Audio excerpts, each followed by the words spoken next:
वट सावित्री का व्रत 6 जून को रखा जाएगा और इसके लिए पूजा का शुभ मुहूर्त 6 जून को सुबह 11:52 से लेकर 12:48 तक रहेगा। आप इस समय पर आप पूजा कर सकती हैं। सावित्री और सत्यवान की कहानी। विवाहित महिलाओं के बीच अत्यधिक प्रचलित ज्येष्ठ कृष्ण अमावस्या के दिन आने वाली सावित्री व्रत की कथा निम्न प्रकार से है। भद्र देश एक राजा थे जिनका नाम अश्वपति था। भद्र देश के राजा अश्वपति की कोई संतान न थी। उन्होंने संतान की प्राप्ति के लिए एक मंत्रोच्चारण के साथ प्रतिदिन 1,00,000 आहुतियाँ दी। इसके बाद सावित्री देवी ने प्रकट होकर वर दिया कि राजन, तुझे एक तेजस्वी कन्या पैदा होगी। सावित्री देवी की कृपा से जन्म लेने के कारण से कन्या का नाम सावित्री रखा गया। कन्या बड़ी होकर बेहद रूपवान हुई। योग्य वर न मिलने की वजह से सावित्री के पिता दुखी थे। उन्होंने कन्या को स्वयं वर तलाशने को भेजा।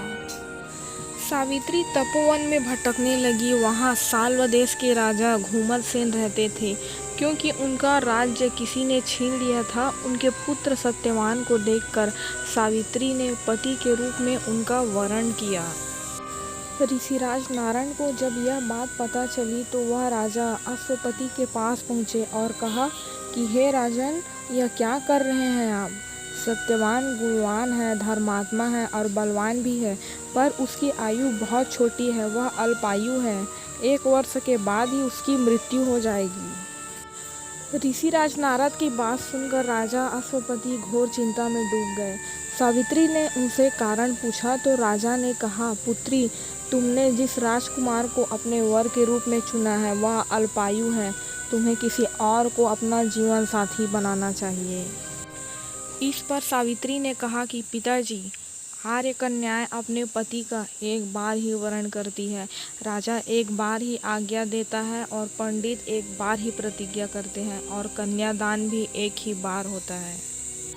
सावित्री हट करने लगी और बोली, मैं सत्यवान से ही विवाह करूंगी। राजा अश्वपति ने सावित्री का विवाह सत्यवान से कर दिया। सावित्री अपने ससुराल पहुंचते ही सास ससुर की सेवा करने लगी।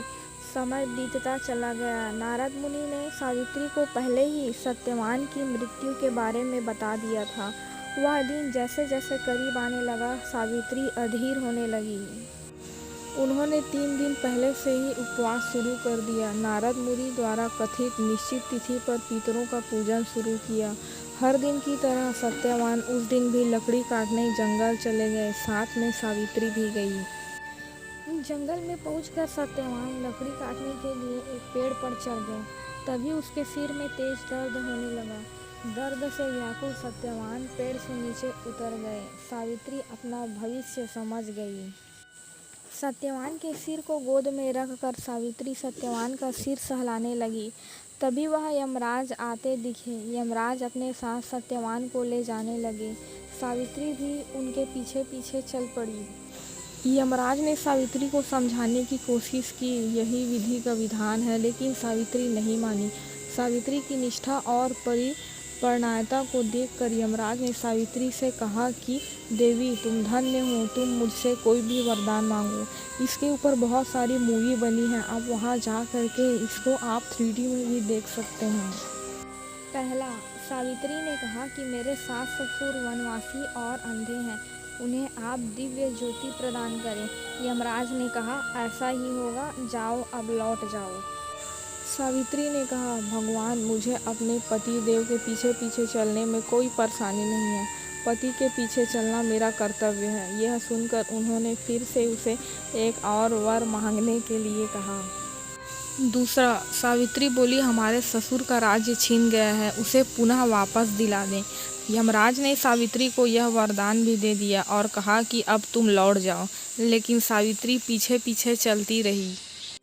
यमराज ने सावित्री से तीसरा वरदान मांगने को कहा। इस पर सावित्री ने सब संतानों और सौभाग्य का वरदान मांगा। यमराज ने इसका वरदान भी सावित्री को दे दिया।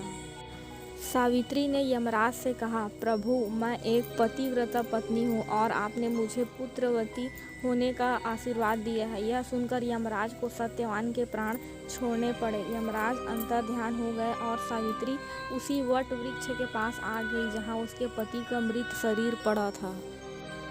सत्यवान जीवंत हो गया और दोनों खुशी खुशी अपने राज्य की ओर चढ़ पड़े। दोनों जब घर पहुंचे तो देखा कि माता पिता को दिव्य ज्योति प्राप्त हो गई। इस प्रकार सावित्री सत्यवान चिरकाल तक राज्य सुख भोगते रहे। अंततः पतिव्रता सावित्री के अनुरूप ही प्रथम अपने सास ससुर का उचित पूजन करने के साथ ही अन्य विधियों को प्रारंभ करें। वट सावित्री व्रत करने और इस कथा को सुनने से उपवासक के वैवाहिक जीवन या जीवन साथी की आयु पर किसी प्रकार का कोई संकट आया भी तो टल जाएगा। तो ये वीडियो आपको कैसी लगी मुझे आप कमेंट्स करके ज़रूर बताएं।